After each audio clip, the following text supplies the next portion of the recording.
They are the spearhead of the French armed forces. They are on the front line of every battle.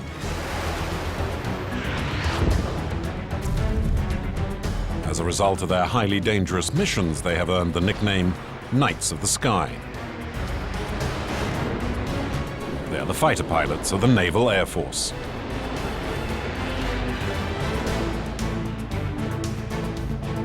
These exceptional men and women are almost unknown to the general public, but from Bosnia to Afghanistan by way of Kosovo, they risk their lives in the service of peace.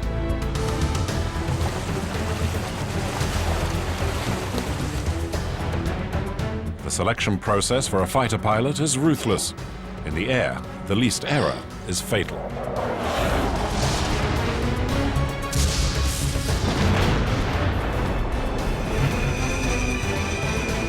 We accompanied these men in training and also in operations in the most dangerous theaters of war.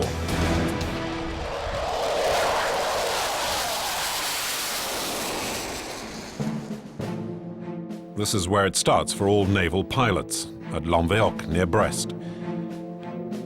These young men all have the same dream, to pilot a fighter plane. There are 8 of them. They are 20 years old and were handpicked after a series of merciless theoretical, physical and psychological tests. But for them, the selection process is only just beginning.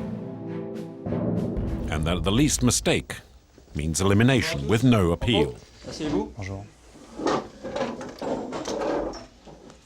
Bonjour. We should be spending nearly 3 months together, so I'm going to be your nanny for those 3 months. For the next 2 months, you belong 100% to the Navy. You live Navy, you breathe Navy, you think Navy 24 hours a day. Professionally speaking, it's the most difficult period of your lives. For those who want to make pilot, it's the price you have to pay. So you have to work your guts out, you have to fight, you have to be warriors for 2 months. So you're happy to be here. It really is worth fighting for, it really is worth working for. It pays off. Think of all the people who pay taxes for you. There are people who work hard every day to pay taxes so the state can have a defense force. That's what you've chosen as a career. Okay? C'est ça que vous avez choisi comme métier. OK? Oui, capitaine. Yes, Captain. All sentences will end with Captain.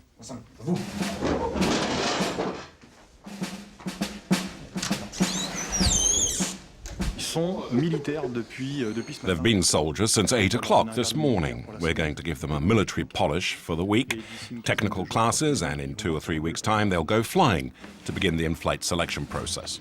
The adventure begins by saying goodbye to civilian life. This is it then, you're saying goodbye to your jeans? Yes, well you have to. Well, that's it, so much the better. Why so much the better? Well, it means the military life is beginning. It's what we've always wanted to do.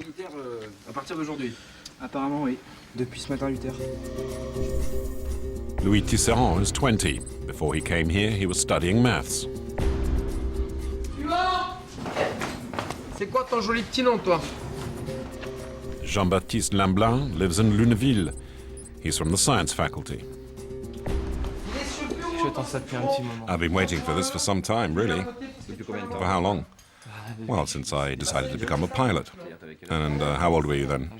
I started wanting to be a pilot when I was about 10. But the military, that happened a bit later. These last few months, I've really wanted to become one. It's great. Ça fait vraiment plaisir. Vincent Ouvert is from Strasbourg, a student in higher maths. It's the first time I've ever worn fatigues. And I can't wait for the flying suit. That's going to be something else. But not right away. You're going to have to wait a bit longer. Well, I'll do my best to get there. Here, try this one on. That's better. Is it normal for it to be a bit tight? Oh, that's because you're big.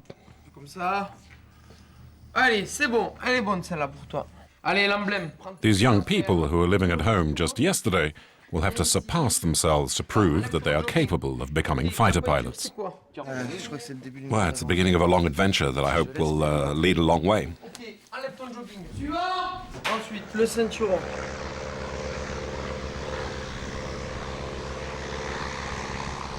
Il faut fermer un petit peu la chemisette. You have to close that shirt up. You haven't got any hairs on your chest, but that'll come during the course. Then you can open it. There. Now you look right. Section, en avant, marche. 1, 2, 1, 2, 1, 2. The second phase. Before flying, you have to learn to walk. Louder, lads, I want to hear you. And it's not always easy at the start. Halte. À gauche. Gauche. Reposez. Sac. Des fois, j'ai vu des gars marcher ici. Well, I've seen the lads marching, and it makes you laugh because they would wriggle themselves around so much. But then in the air, they make very good pilots. On arrive à se faire au bout d'une semaine. After a week or two, they get into shape, and when you give orders and that sort of thing, you can see the person's dynamism. But marching is not a criteria of quality, not at all. But what do you expect from them, that they be good pilots or good soldiers? Both.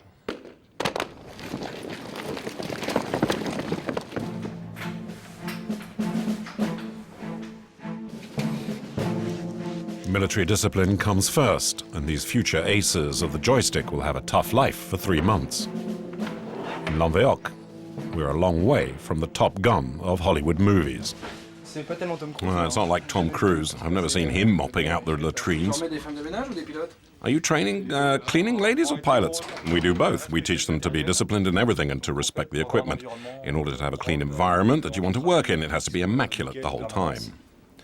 Is it a way of testing their motivation? Of course, yes, and in any case, it's pleasanter to have clean buildings. Now I'm going to clear up everything in the corridor and the staircase. Everything has its place. That's how you begin. The fatigues mean nothing to these young men. Flying is a childhood dream. They never give up. I started when I was 5 or 6 with my uncle, who used to make a lot of models. He wanted to be a fighter pilot himself, but he didn't have the eyesight for it. So from going into his room, there were photos everywhere, models. I just fell in love with it. And did you make models as well? Yeah, I make models too, and that's the way it happened. Oh, when I was little, I used to read Brittany like everybody else here. Brittany is the greatest fighter pilot in cartoons. When I was little, my mother already wanted me to be an airline pilot. She would really have liked to have been an air hostess. Airline pilot would have made her very happy. But now I've got older, and the best thing for me would be to become a fighter pilot. But piloting a helicopter or a multi-engine plane in the Navy would be really good too. And would your mother be happy if you were a fighter pilot? Well, I think she'd be delighted, yes. Not as much as me, though. But for the moment, they are on the ground, and the sergeant does them no favors. Does everybody know what push-ups are? Yes, Captain. Sorry, Sergeant. We'll try 10 to start with. We're going to do 10 sets. Recovery time won't be very long, no more than 30 seconds. Get ready. Don't push your butts up. I'll count. Follow me. 10 sets of 10 push-ups at the end of the day. For some, fatigue is beginning to set in. All right, once again, get back in position. Physical endurance is an essential criterion for selection. You must never weaken, never complain. Come on, push. Pousse, pousse, pousse. Allez, tu seras. Allez, allez, allez, monte. Allez, tout le monde. Les gars.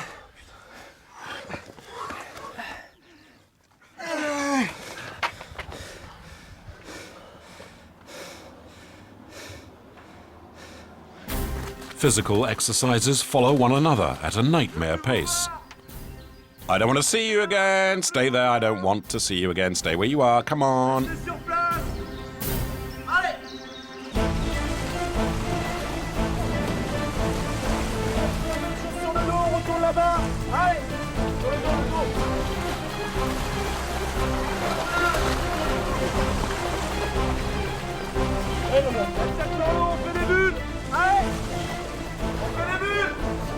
The aim is also to test the applicant's motivation.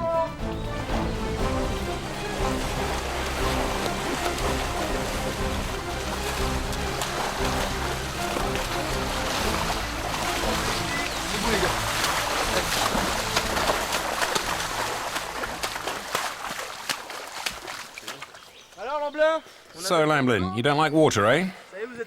Well, there you are. Have you had enough? Yes, boss. Good, so be sure next week, immaculate shorts and t-shirts. Yes, sir. At Lamveoc, discipline never eases, not even at night. It's 10:28, 2 minutes to lights out. Oh, is there a curfew? Yes, since we're in the military course, we follow orders.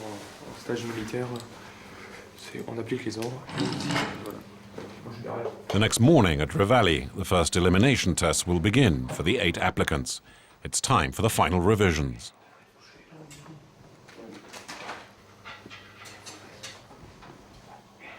What are you going to dream of tonight? Planes and checklists. Good night.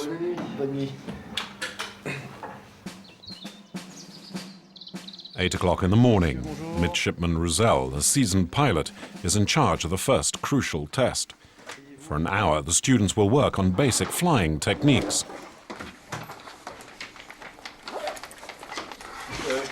I don't have a ruler. Is that important? Well, it's up to you. If you want to do lousy drawings, you can do them freehand. If you want to do clean drawings, you do them with a ruler. Could I ask someone for one during the exam? You got 1 hour. The marking scale should be shown on the paper. I remind you that you need 16 out of 20 to be able to start flying. 16 out of 20 marks. Any grade below this, and you are heading right back home. Elimination is final. Here, there's no chance of catching up.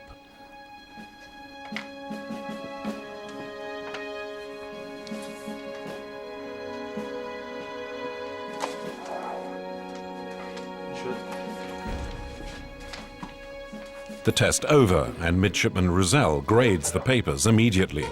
With his experience, he is able to spot candidates' weaknesses very quickly.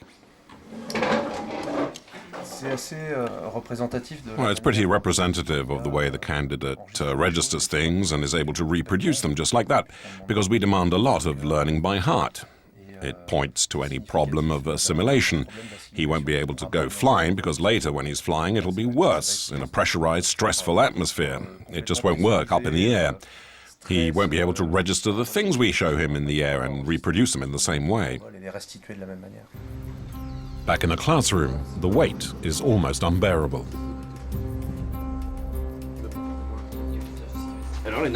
So how were the grades? Oh, it's okay. Everybody's over 16 out of 20. It's between 16.5 and 19.5, so good. At this stage, all the candidates are still on course. Il est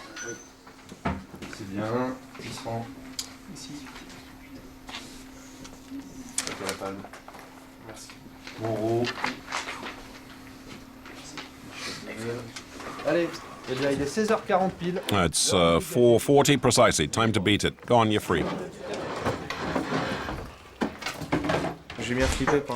I really freaked while he was grading the copies. I got 18.5. Our head instructor asked us to get at least 18. So far the contract's fulfilled. It's great. But as the instructors say, I shouldn't be content because I got 18.5. The aim is to get 20. If I got 18.5, it's because I made some mistakes. Now I have to see what errors I made and correct them. I have to keep that frame of mind right till the end if I want to succeed.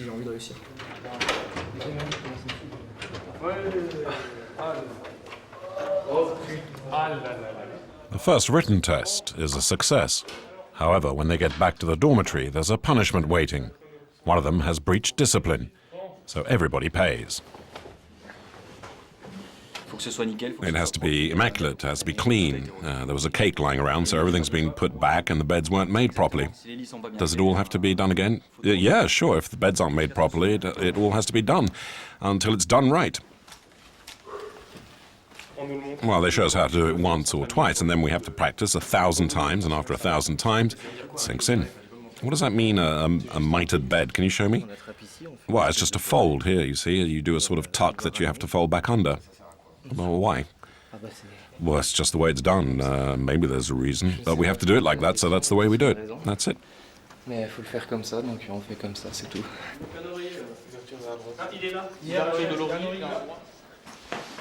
Tomorrow, a bigger test awaits the candidates. The first flight. They're going to learn the fundamentals of flying in light aircraft. The first flight is a crucial test that will reveal each one's real aptitude for coping with stress and the physical effects of flying.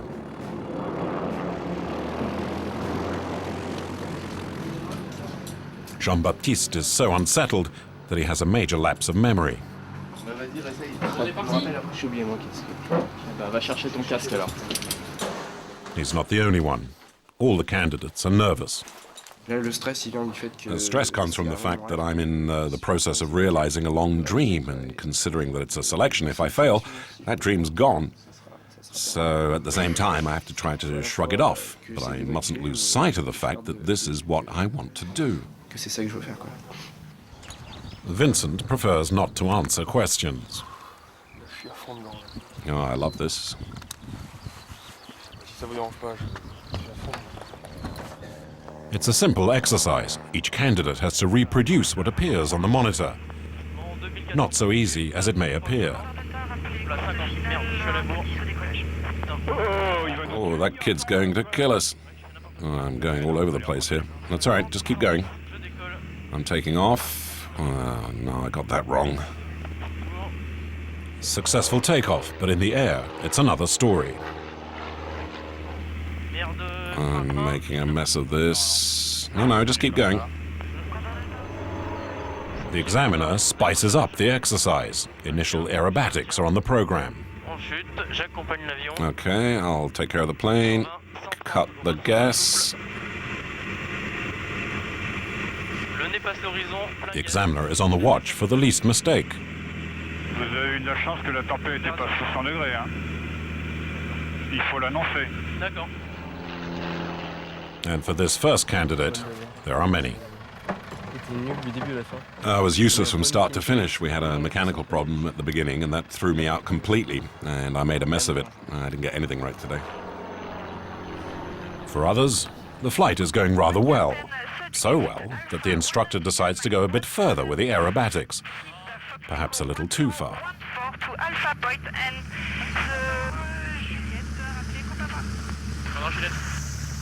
Ok. Je me sens pas très bien. Tu te sens pas très bien?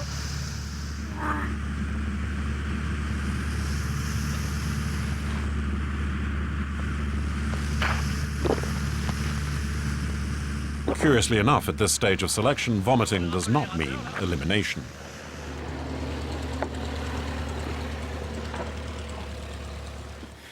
Non, mais il était peut-être un peu ému. Well, he was a little nervous. It was his first time, after all. And it wasn't a tourist flight either. There are people who throw up for a long time, but who hang in there. I've never had much problem with that. I admire the guys who vomit, fill the bag, who close the bag, and go on with their mission. It can't be easy. Et après, ils continuent à faire la mission. Franchement, moi je dis chapeau, hein, ça doit pas être facile. Hein. Je vais me désennacher. I'm going to sort myself out, do a self-criticism, and then find out what causes it so I can face flying without being sick. Sans être malade. Dr. Bombert, a specialist in aeronautical medicine, will try to discover the cause of his problem. So, tell me about today then. Well, about after half an hour, I didn't feel particularly well. But it was okay. At the end of the assignment, he suggested we do some stunts. I agreed to in order to see how it would go. And after the stunt, I threw everything up. So how long did you have the controls for? Oof, not long, maybe 5 minutes at most. 5 minutes à peu près. C'est quelque chose qui arrive assez souvent sur les premiers vols. Well, it's something that often happens on the early flights, especially with people who don't have much flying experience. And even for someone who has lots of experience, there's stress. These flights are part of the selection process. It's a major factor for being ill during these flights. And it's there that they're shown how to fly parallel to the runway, to bank, and then they try to do it. So in the end, they have the controls for only a little time, and we know that just as on a motorbike, when you're on the back and you're not in control, things can get very unpleasant. The problem is to see whether during training and the selection process, these young men can acclimatize rapidly, or if we're dealing with that very low percentage of people who will always be ill when they fly, and that's when we have to stop the process and tell them to take up some other job. Leur sélection et de leur dire de faire un autre métier, quoi. Ok? All right. Any questions? Non, c'est bon. No, that's it. I'll give you back your blue sheet in case you resume flying as soon as possible, and then I'll speak to Robert about it. Very good, thank you. Okay, bye. The first flights last late into the day. Vincent and Jean-Baptiste are happy with their performances. J'aime ça. Oh, I love it. It's not easy, but it's a real job, and I'm going to do everything to get there. It was great to fly, because that's the moment we've been waiting for ever since we got here. On the other hand, Sylvain is not feeling so good. He failed a major part of the exercise. He knows his future is at risk. So how are you? Pas assez rigoureux. Not disciplined enough on maintaining speed, height, safety. So really it was everything that they should have seen today. The verdict is immediate. Midshipman Letellier tells him that he is summoned before a tribunal that will give a ruling on his fate. Sylvain risks being expelled. Well, 9 times out of 10 they start crying. It's a bit like a dream vanishing, a disappointment, a setback. It's no fun, it hits you in the guts. You're stopping something that is very important. You're going for a profession, a livelihood, a passion, a life, and it's a life that's changing. They've done so much to get this far, and then at the final hurdle, but it's a big hurdle to get over. They don't get over it. It's sad, it's tough. In front of a jury of pilots, with no lawyer, Sylvain has to present his own defense. I'm reporting, Captain. Well, we're here to discuss 3 reports, as well as an unacceptable flying test. This means a training review. In your opinion, what's causing these problems? Well, sometimes I wake up at 4 in the morning and I start thinking about the flight, and then I just can't get back to sleep. Well, that's important. Obviously, you're stressed. This is work you need to do on yourself. Continue doing sport, work for yourself, and not the instructor. We're going to think about it. Would you wait in the ante-room, please? Yes, sir. Will he remain with the fleet? It's up to the 4 men to decide. Well, he's stuck in this vicious circle. He won't stop getting stressed and going on making stupid mistakes. And apparently he has problems with a sense of orientation because he still doesn't know where the landmarks are. This is starting to get serious. We're going to have to do something.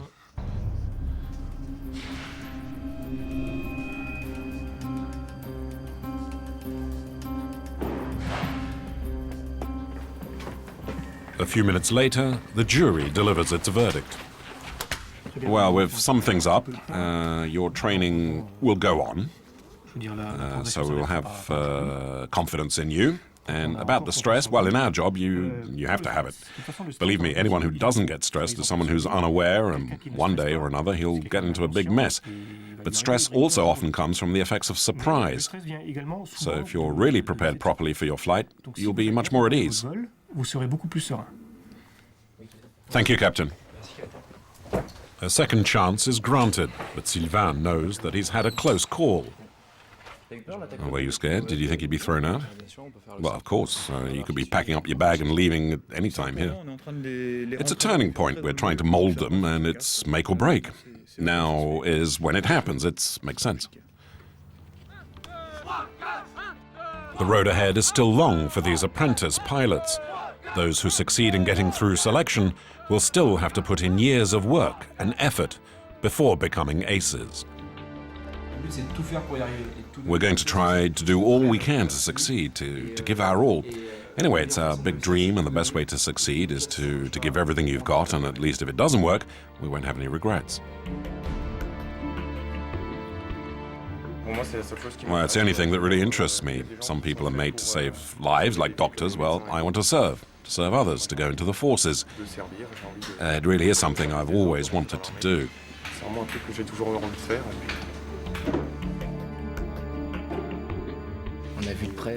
Well, we got close to finding out what a pilot's job is all about. I think that it's something that really suits me. I really want to go into an action, so that's why I'm here. Does Jean-Baptiste have that little bit extra? That gift that will permit him one day to join that very close caste of aircraft carrier pilots?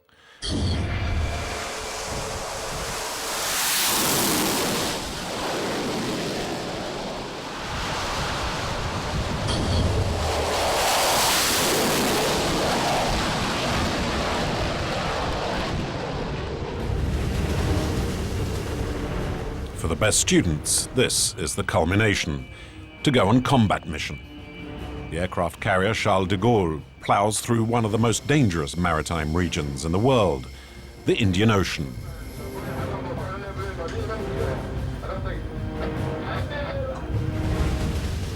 The Charles-de-Gaulle, a floating airport, 261 meters long, 75 meters wide, and 15 stories high. Driven along at nearly 50 kilometers or 30 miles per hour by nuclear power. On board are 2 fighter wings, 23 planes and 5 helicopters, ready to take off day and night.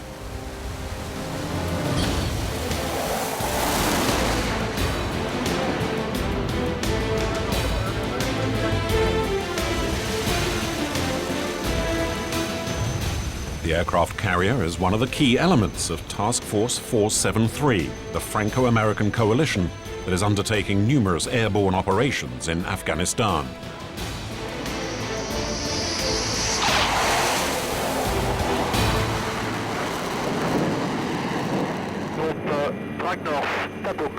Around the Charles-de-Gaulle there's an impressive escort, anti-submarine frigates, a supply ship and a nuclear attack submarine, an armada designed to protect the carrier.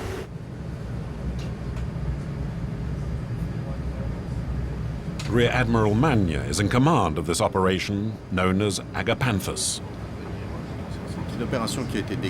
Well, it's an operation that was launched by the Americans after the attack on the Twin Towers on 9/11. It pushed the Americans into an ad hoc coalition to overthrow the Taliban regime, because we were very well aware that Afghanistan was being used as a training ground for terrorists. Emerging from the Red Sea, the heading is set northeast, towards the coast of Pakistan. Operation Agapanthus will last 4 months. Aboard the carrier are 2 fighter wings, 23 aircraft, which carry out numerous operations over Taliban territory. Dangerous operations. At any moment, these aircraft could be the target for a missile. The pilot's mission is to photograph the terrain and monitor Taliban troop movements, but they also support French and American special forces in difficulty in ground engagements with the enemy. Forced to fly at low level to take their photos, the pilots put themselves within firing range of the enemy. On every sortie, they risk their lives.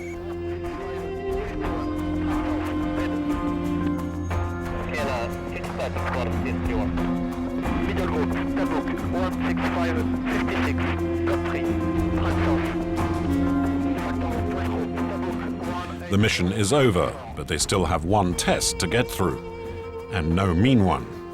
Landing on the carrier, a delicate operation.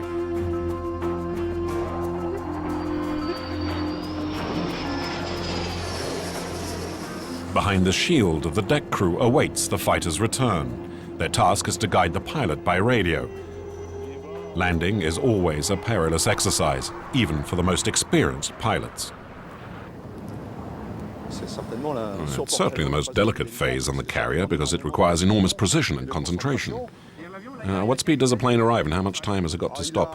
Oh, it's going at about 150 miles an hour and it stops in just 200 feet.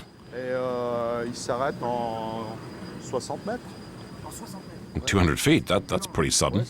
Yeah, it's violent. 7 feet to the right.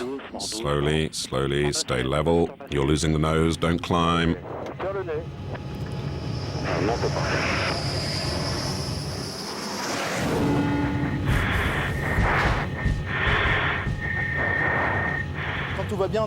Well, when everything goes well, there's nothing to say. We just give him the wind strength, which is simply an exchange just to show the radio's working. And for the pilot, it's also a bit of information. If the wind is strong, he'll have to give it a bit more gas. If the wind is light, he'll have to give it a bit more reverse thrust. We're sort of like the guardian angels for the pilots during this phase of the landing.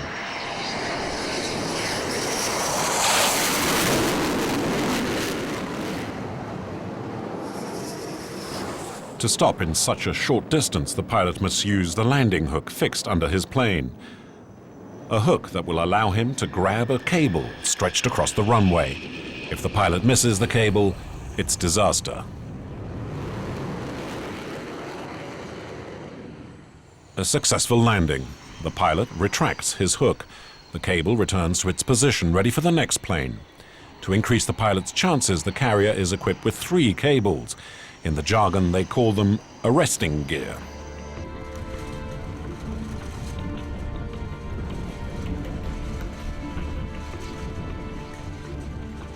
The slides brought back in this box are analyzed by photo experts.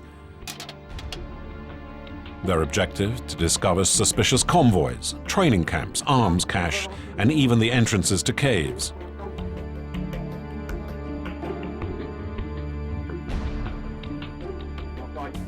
Two years ago, French special forces positively identified the presence of Osama bin Laden. The information was also transmitted to the American authorities. Today, the hunt continues, as the commander of the Charles-de-Gaulle confirms. Well, we're still looking for bin Laden. We think he's either hiding in Afghanistan or Pakistan. In any case, not far from the border, in the mountainous region that are practically inaccessible, and where we have the greatest difficulty in finding him. We're even ready to act by dropping bombs or firing cannon. It depends on the type of the plane, on the gatherings of Taliban who are mounting ambushes. The pilots of the 12F wing are in the operations room. In 15 minutes, they must take off on a secret mission. On operation, these men no longer have names, just a nickname. A precaution in case they fall into enemy hands. Today, Push is in command of the patrol. This man is an experienced fighter pilot. In a few minutes, he may need to use his weapons to deliver the armament, as they modestly call it. Well, every time we deliver armament, there are human lives down there. And it's not like in Top Gun, where you deliver armament just to deliver armament. There's a realization which is very important, and I believe in every pilot's mind, there's this notion. One day, I'm going to go to war. And naturally, if I go to war with modern weapons, I'll kill. That seems obvious. In a way, it's like the time of the cowboys and Indians. That's to say that when things start getting hot, some part of you has to think about saving your own skin.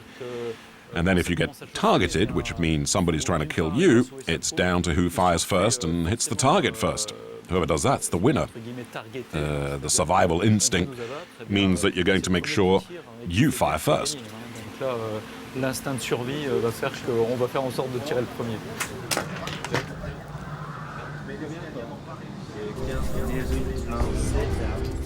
Sharpie is one of the youngest in the wing, but he's already seen several engagements on the ground. We're in radio contact with the tactical guidance commander down there with the commando unit. If he gets shot at, or his men get shot at, he contacts us by radio. So you're bound to hear what's going on around. If it starts to crackle, if you hear the sound of Kalashnikovs, you know it's starting to get hot, and you're likely to drop a bomb from the plane onto a ground target. When he's on a combat mission, Tom, the wing's second-in-command, is haunted by one fear. Well, the most important thing for a fighter pilot is not to mistake the target. That could have dramatic consequences, and the orders during the briefings that I could do were always no friendly fire. It's always to shoot at the right target, and if we're not sure, we don't shoot. We'll take care of it another time. Better safe than sorry. That's the old Navy saying. Vieil adage de la marine.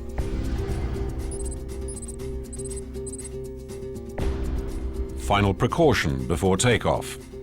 Check the equipment, and most importantly, the safety gear.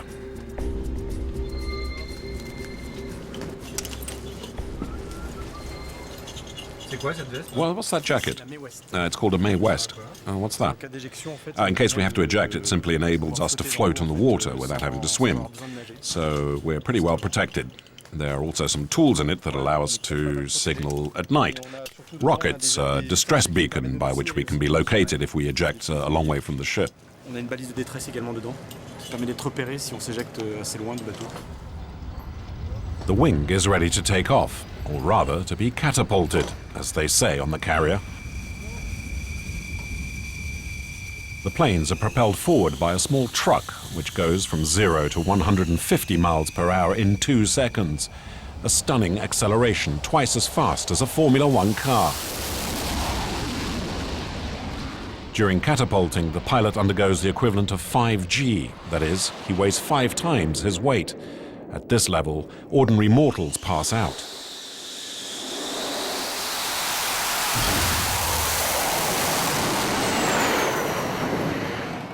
Pilots test their ability to withstand it in a torture machine, the centrifuge.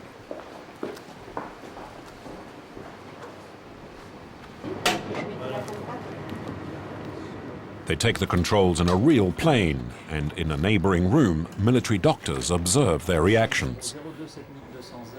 Volontaire sous facteur de charge au profit des forces. Vous êtes prêt, monsieur? Are you ready, sir? Autorisation de lancement. Can I start? Attention au départ. Prepare to go. 3, 2, 1, go. Départ. Voilà, donc on monte. Increasing by 1 G per second, we're at 3 G.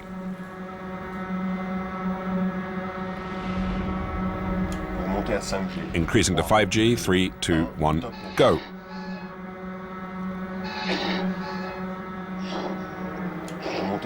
Increasing to 7G, 3, 2, 1, go. At 7G, he now weighs 7 times his usual weight, more than 500 kilos, and the blood is rushing down his body. The brain is no longer supplied. He risks passing out. To remain conscious, he must supply his brain by breathing exercises.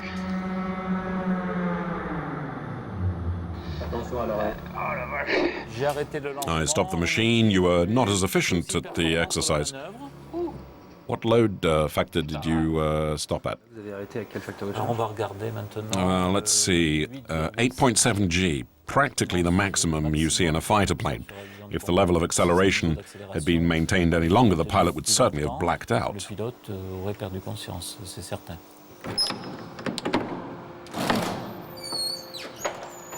The trauma is extreme for the whole body. Voilà, donc ce sujet. So you can see here that there are lots of little spots, these spots and a general red area. It's very clear here with some subjects. It's even more spectacular in other subjects. Don't have it at all. Chez certains sujets, c'est parfois encore plus spectaculaire, et d'autres sujets n'en font pas du tout. Men are not always more resilient than women. Julie is a fighter pilot. There are only 2 women in the Naval Air Force, and you will see that her physical abilities are impressive. C'est pas une souffrance. Well, it's not really painful, but it's not pleasant either, because your field of vision narrows and you feel your blood is not circulating normally. La circulation sanguine ne se fait pas comme on a l'habitude. So what happens when your field of vision narrows? C'est quoi? On a l'impression de rentrer dans un cône. Mais en fait, on va voir de moins en moins bien. Well, you start to see less and less well. Instead of seeing 180 degrees around, it narrows until finally it focuses on a single point, with your vision getting more and more blurred till finally it's like a grey veil, a black veil even, which is to say the blood isn't getting into your eyes anymore. Vu que le sang n'irrigue plus les yeux. But a black veil, that means you're like blind. On voit plus en fait. Yes, in fact, you can't see anything anymore. You can still hear, but you can't see. On connaît nos limites. Très bien, eh bien, nous allons procéder au lancement suivant. Well, proceed to the next. Permission to start. Load.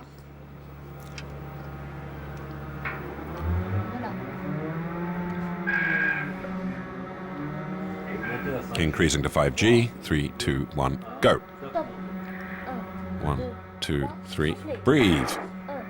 At 5G, everything is fine. Increasing to 7G. 3, 2, 1, go.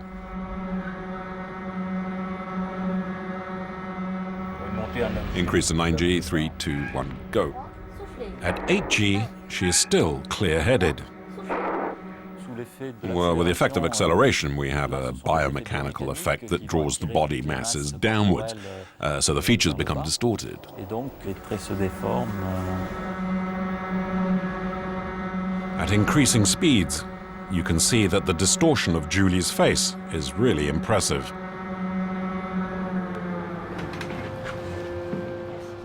When she comes out, Julie appears on top form.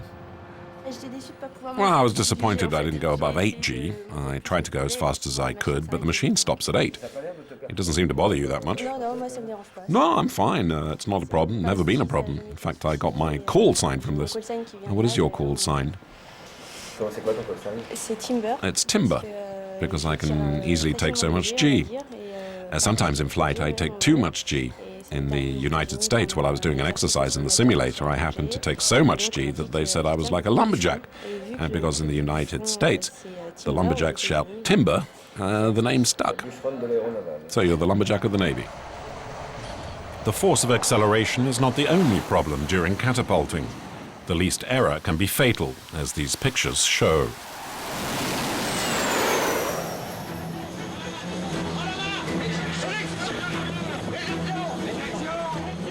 In a catapulting accident, the pilot has 2 seconds to eject, otherwise he remains trapped in the plane.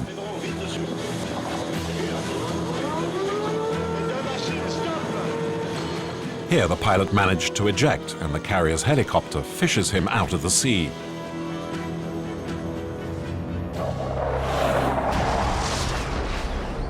Landing and catapulting accidents are always highly spectacular, as witnessed on these American carriers.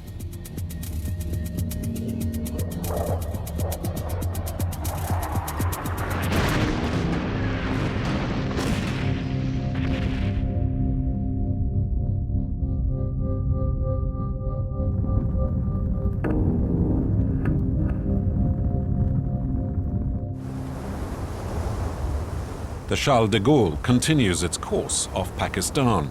The coast is not far away. On the bridge, vigilance is increased. Les machines avant 50. En route au 301. Bien. This is the man at the helm of the carrier. The helm is this little joystick, a metal rod barely 4 inches long that allows him to maneuver the monster. So when you move the joystick, can you feel the ship actually moving? Well, it's light. It depends on the state of the sea. But can you feel it? Well, a bit, not that much. No impression at the helm, but the Charles-de-Gaulle is a monster of the seas. 40,000 tons of steel. On board, an impressive number of crew. Well, it's a human community of almost 2,000 people. It's a substantial village with everything that you find in a small town. So it's like a floating town? Yes, absolutely. On board, there's no cinema, no shops, but the aircraft hangar serves as gymnasium, and you can go jogging at any time, day or night, between a super-étendard and a missile.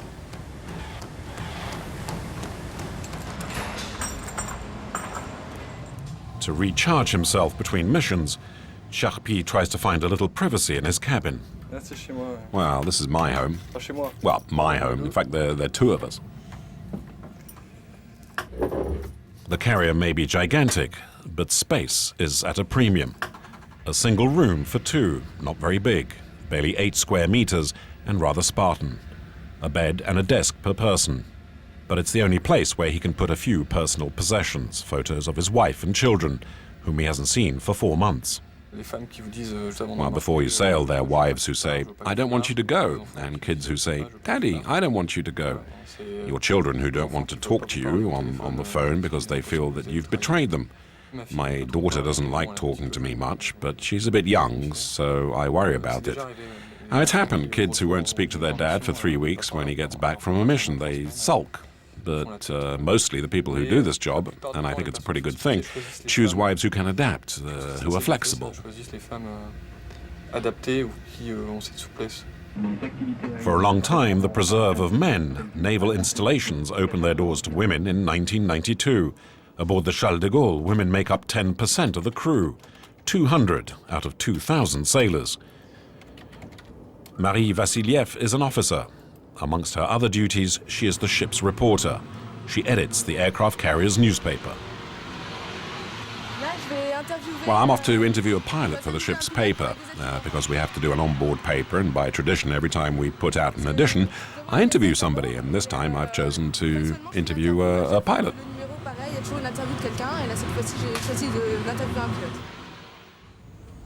Charpie is the pilot. He is happy to answer the reporter's questions. Well, what's it like? How are the relationships between the people? Well, you always have to be up to the job. You have to have a blind faith in the others. Say you have a relationship on the ground, well, in the air, they become exponential. Marie always knew she would join the forces. The Vassilievs have been in the military for generations. Well, about 20 generations on my grandfather's side, but that was in the Russian Royal Navy until my great-grandfather arrived in France and started from scratch because at the beginning he was a captain and then he handed his passion down to his son, who is Admiral Vasiliev, now retired. My father is a naval doctor and there's practically nobody but military people in the family. Well, it's 3 generations. Yep. So where are you going, Marie? I'm going to my berth. Oh, what's your berth? Well, it's where I sleep, it's where I live, it's where I hide away. All right, so you live down in the basement.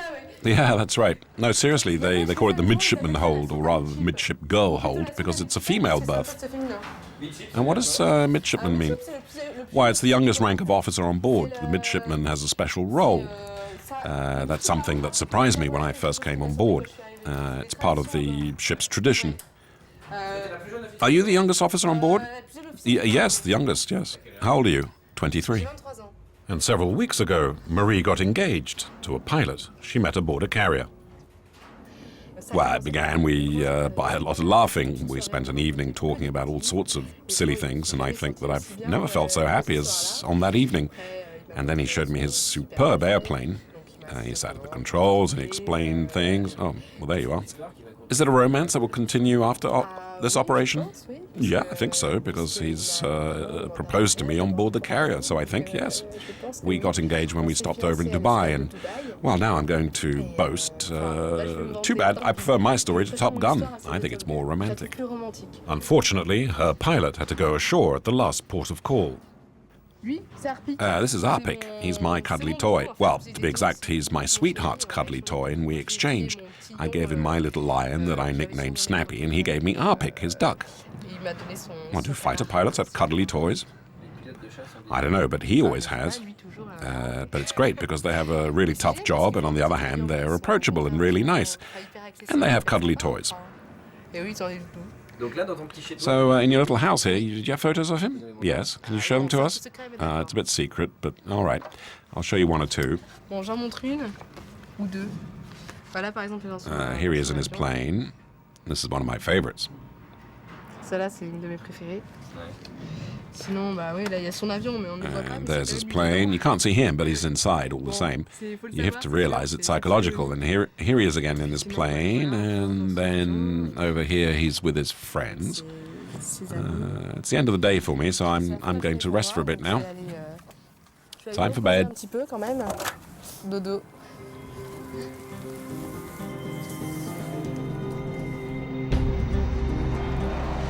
After 4 months at sea and a voyage of over 30,000 miles, Operation Agapanthus is nearing its end. The pilots will have carried out thousands of successful missions. When not operating in a theater of war, the Charles-de-Gaulle carries out more confidential duties. It's the test ground for the planes of the future. The commander agrees to tell us a little more. Well, in a way, the ship is loaned to industrialists to allow them to test new equipment, new configurations, new weapons that we fix under the planes, and to check that in every phase of work on board, catapulting, landing, that the equipment is properly fixed, that it resists the acceleration and the deceleration on the carrier.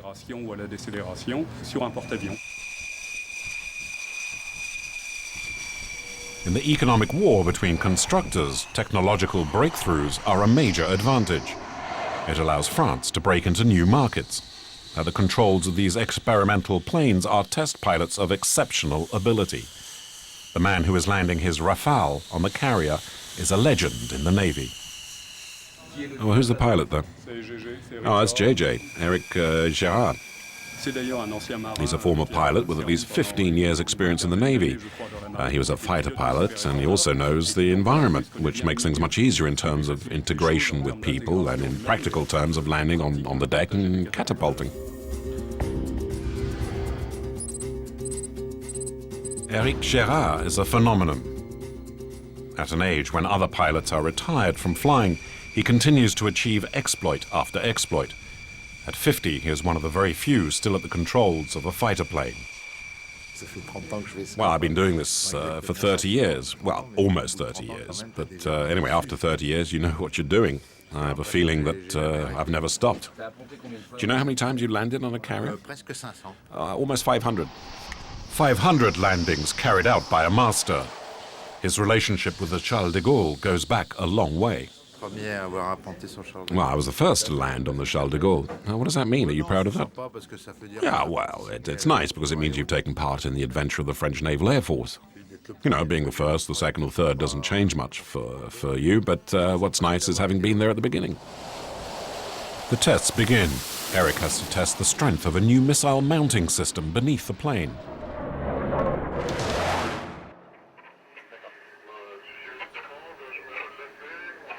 Behind the scenes, an army of engineers and technicians record the flight data. Eric has to carry out a touch and go, put the wheels of his plane on the deck at top speed, then take off again immediately. The missile mounting has to withstand the shock.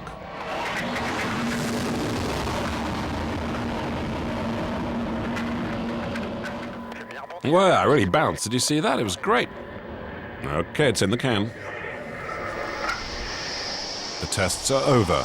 Apparently, the missiles remain attached.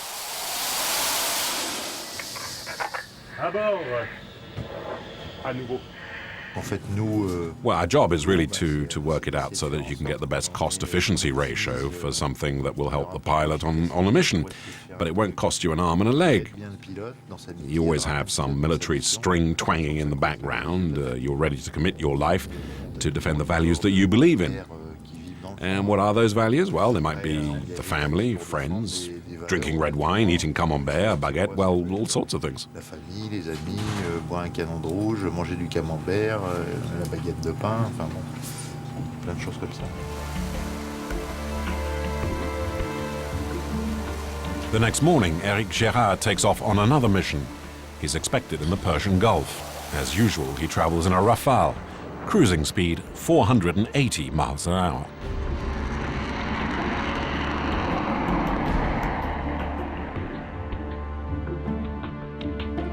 Destination Dubai, one of the richest emirates in the world. Dubai, the Las Vegas of the Middle East, with buildings springing out of the desert.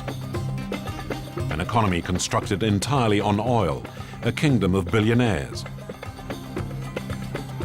Here, everything belongs to one man, Sheikh Al Maktoum, one of the biggest fortunes on the planet. To promote the biggest airport in the world that he's building in Dubai, Sheikh Maktoum is holding a giant air show. All the plane makers of the world are falling over each other to sell their latest models. Contracts are worth billions of dollars.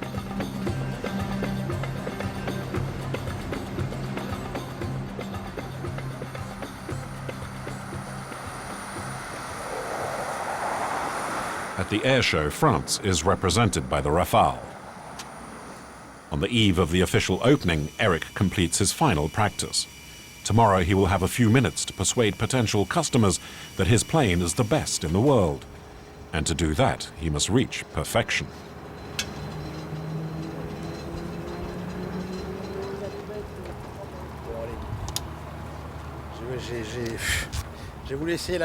Well, I wanted to try a roll, but when I saw the speed they wanted to roll at, I said, no, I'm not doing it. I want to roll. The roll is a maneuver like this, and I just didn't have enough speed. And it's really delicate at low speed. Roll speed decreases very fast.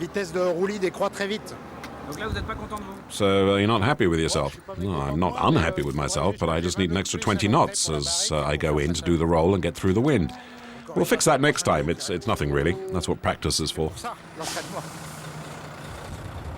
Eric has grown used to flirting with danger. It was more dangerous before than now. Now it's pretty well supervised. It's less of an adventure.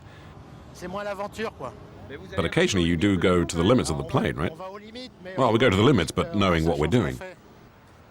At 50, Eric is still an exceptional character. He can still withstand 9G in the cockpit. Well, you see, I've got the physique of a leading man, a mountain of muscle. Well, for years now. So when you talk about test pilots, there's always the stereotype of Tom Cruise. Nah, that's where you're wrong. Tom Cruise was not a test pilot. But it's a job that at first sight makes a lot of younger people dream, and I think there's a lot of sacrifices behind a job like that, though. Ooh, I don't think so. You know, it's a long-term project, and you have to be lucky. First of all, you need luck, because not everybody ends up as a test pilot, because there aren't that many jobs going. You already need to have the luck to have a reasonable physique when you're young, not to be totally brainless. Then some kill themselves because they do stupid things. When you're lucky, that's why I say you need luck. It's a sort of cost-free warning. It was close, but then you remember that you mustn't do that. It means a lot of little bits of luck, one after the other. Ça fait quand même beaucoup de morceaux de chance mis bout à bout. Training is over. Everything is ready for the big show tomorrow. It's D-Day, the official opening of the show. Sheikh Al Maktoum is coming in person for the opening. His private jet, a giant Boeing 747. Like any self-respecting sovereign, this prince of petrol never goes anywhere without his court. An impressive entourage. Every manufacturer at the show is trying to do one thing: charm His Majesty into signing contracts. At the same time, Eric is heading for the pilot's briefing to prepare for his flight. My car's locked. In this room, you have the best in the world, the elite among test pilots.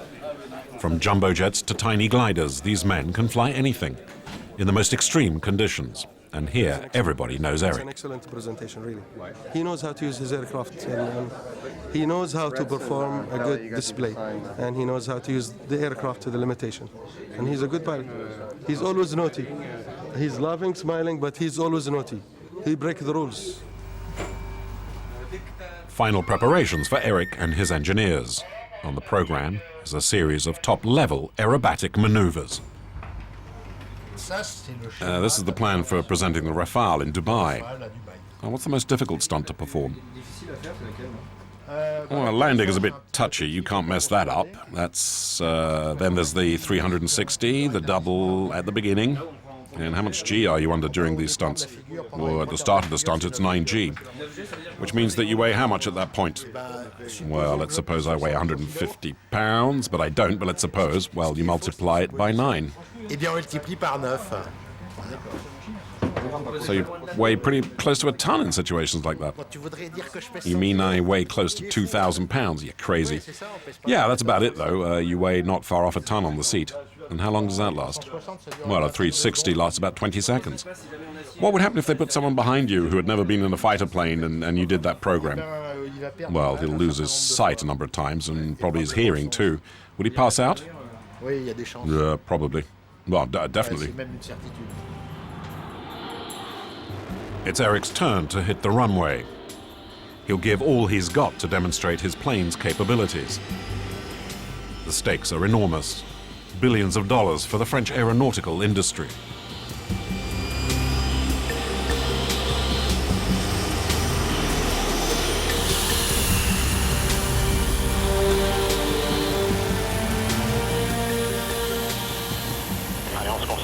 Now we concentrate.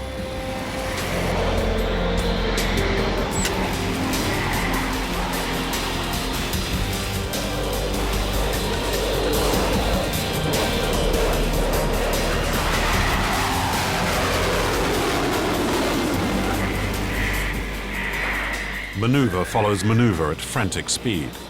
Rolls, barrels, and loops. The accelerations are so violent, they become painful.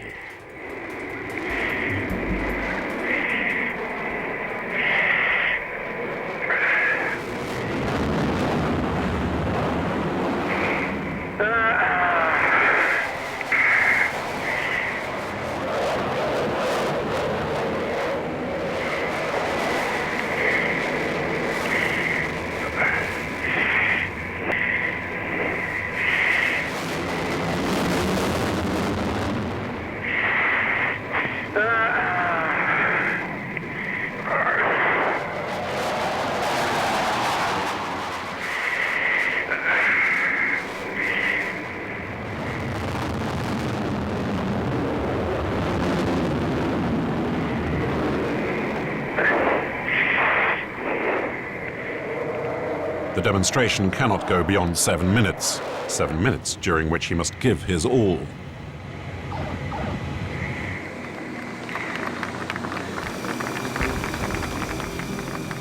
Mission accomplished. Eric didn't make a single error. A perfect flight. Now I start my career as a postman. I've changed my steed. I've got 2 engines and 2 legs.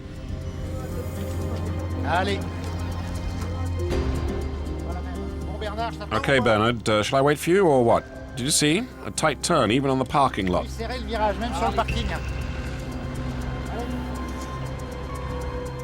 But in order to sell Rafales to the Middle East, a fine flying display is far from sufficient. Persuading buyers is a long-haul job. Well, sales of fighter planes or warplanes are down at the show. A warplane is sold to an air force at the end of an extremely long process and at the end of many, many stages.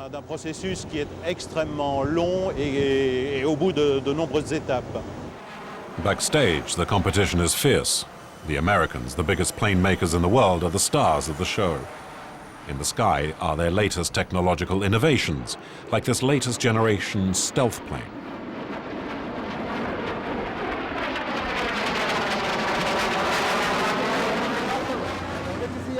Serge Dassault has made the trip, but he knows that it's not necessarily the technical qualities of his planes that are taken into consideration. In every technical evaluation of our planes, we have always been placed first, because the air staff have always appreciated the technical qualities of our planes. Then the politicians decide and say, no, that's not the one we want, it's the other one. So there you are. Either the Americans accept, as they have till now, that we share the global market, which means we can sell something, or, as it seems at the moment, they try to block us everywhere. That's why so far we're not going to get any contracts. So far, no foreign contracts for the Rafale, but the prospects are good. Negotiations with several countries are in an advanced stage, but the information remains confidential. But for Eric Gérard, it's the end of his mission. He leaves Dubai in his Rafale. He has 7 hours at the controls ahead of him before he lands at Istres, his home base in the south of France. A flight that requires refueling 3 times in mid-air. An Air Force tanker plane escorts him the whole way. A flying service station.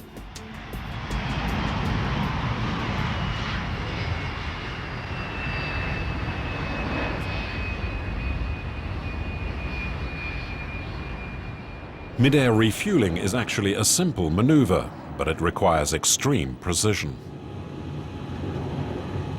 In the tanker plane, the boom operator is at his post. The boomer is the man who fills the Rafale's tank.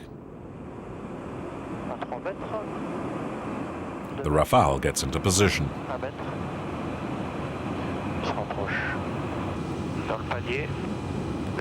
Contact. We're in stable contact and we're refueling. 3 tons of fuel in less than 3 minutes. The beast is full. 3 tons, 3. Rafale delivered. 3.5. Got it. 3.5.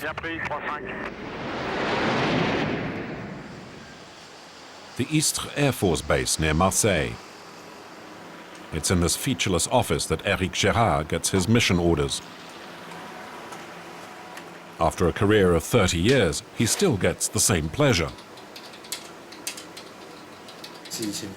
Well, it's a passion, and you know what a passion is. It grabs you totally. When I stop flying, I'll still go on thinking about it.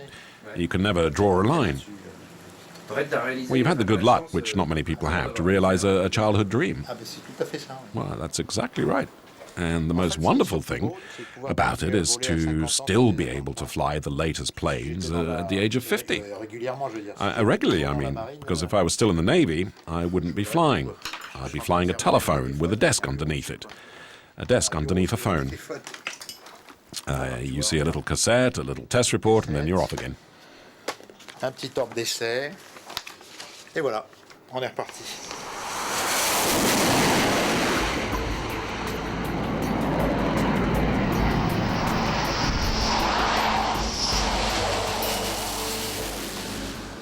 Well, getting into a plane like that it's magic. First of all, there's no phone, you're king of the skies, and there are no idiots around you. It's almost total freedom.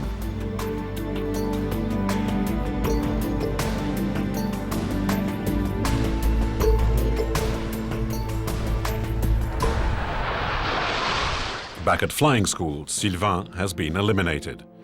He will never be a fighter pilot. For Vincent, Jean-Baptiste, and Louis, the adventure goes on. On the Charles-de-Gaulle, Tom, Sharpie, and Push are still on alert.